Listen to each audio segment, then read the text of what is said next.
ಗುಹಾಂತರ ದೇವಾಲಯದಲ್ಲಿ 2 ಸುರಂಗ ಮಾರ್ಗಗಳಿವೆ. ಒಂದು ಸುರಂಗ ಮಾರ್ಗ ವಾರಣಾಸಿ ಅಂದರೆ ಕಾಶಿಯವರೆಗೂ ಹೋದರೆ, ಇನ್ನೊಂದು ಸುರಂಗ ಮಾರ್ಗ ತುಮಕೂರು ರಸ್ತೆಯಲ್ಲಿರುವ ಶಿವಗಂಗೆಯವರೆಗೂ ಹೋಗುತ್ತದೆ.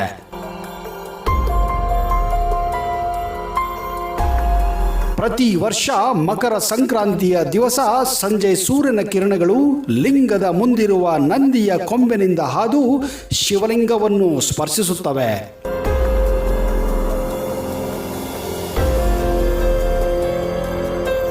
ಈ ದೇವಾಲಯದ ಮತ್ತೊಂದು ವಿಶೇಷತೆ ಎಂದರೆ ಪಾರ್ವತಿ ದೇವಿಯು ಶಿವನ ಬಲಭಾಗದಲ್ಲಿ ಇಲ್ಲಿ ಆಸೀನಳಾಗಿದ್ದಾಳೆ. ಹೌದು ಸ್ನೇಹಿತರೆ, ವಿಸ್ಮಯಗಳ ವಿಸ್ಮಯ ಗವಿಗಂಗಾದೇಶ್ವರ ದೇವಾಲಯ.